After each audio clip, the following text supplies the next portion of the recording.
Bagaimana dengan pisau, dari mana datangnya pisau gitu. Pisau adalah alat yang diduga kuat untuk melukai. Dari mana datangnya pisau ini? Kemudian kita masuk kepada bukti pendukung. Yang pertama adalah CCTV di Edge Hardware yang ada di Rempoa. Pisau tersebut memiliki merek khas khusus. Kemudian penyidik melakukan penyelusuran dari mana datangnya pisau ini. Yang menjual hanya toko itu. Hanya toko itu. Ini setelah itu sebentar ini kami tampilkan screenshot saja hasil daripada CCTV yang ada di Edge Hardware. Mungkin ini bisa kami ceritakan sebagai berikut. Pada pukul kurang lebih jam 14.20, 14.21, saya masuk dulu ya, balik dulu supaya nggak bingung. Ke pisau. Pisau dari mana datangnya, punya merek khusus, adanya di Edge Hardware. Kemudian dilakukan pemeriksaan. Ada berapa banyak pisau yang laku jenis ini? 1 minggu terakhir hasil pemeriksaan hanya 1 pisau yang laku transaksinya. Kapan itu? Beberapa hari yang lalu. Kemudian lakukan CCTV.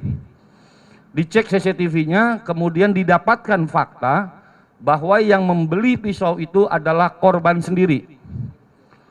CCTV-nya ada, bisa dilihat, ini sebagai contoh saja kami ambilkan bukti pendukung.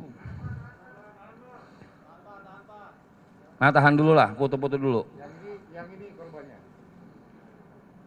Perlu kami sampaikan, pada saat membeli pisau tersebut, orang tersebut tertangkap di CCTV dan pakaian yang digunakan semuanya ada sama dengan yang ada pada saat jenazah ditemukan. Jadi pisau itu yang digunakan sebagai alat dibelinya sendiri.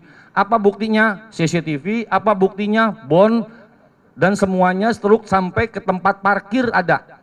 Bagaimana dia masuk dan keluar. Perlu juga kami sampaikan bahwa waktu dia masuk sampai dengan keluar hanya 8 menit.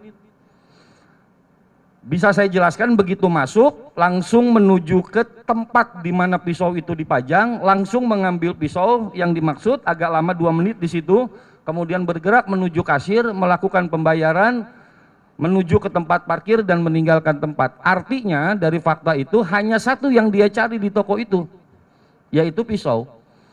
Dengan asumsi masuk hanya 8 menit dan menuju ke tempat di sana, selesai milih, datang lagi ke kasir, kemudian ke tempat parkir dan meninggalkan tempat menuju ke kantornya.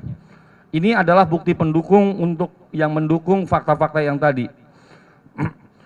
Kemudian yang kedua, yang selanjutnya, ini udah poin yang keberapa? Yang selanjutnya adalah tentang masalah analisa mengenai CDR.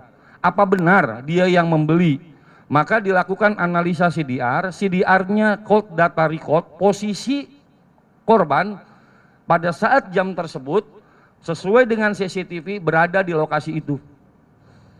Berada di lokasi itu, rutenya adalah rute perjalanan dia dari kantor menuju rumah atau sebaliknya. Ini analisa CDR-nya. Nanti kita tidak perlu terlalu dalam, sehingga dapat saya sampaikan pada tanggal 7-6 itu tercovernya di daerah sana semua. Ada MSDN-nya atau analisa terhadap CDR tersebut. Ini kemudian yang kedua, yang selanjutnya adalah analisa berdasarkan CDR tentang code data record-nya dan juga WA dan lain sebagainya. Tidak ada yang mencurigakan, tidak ada ancaman dari luar ataupun yang lain-lain.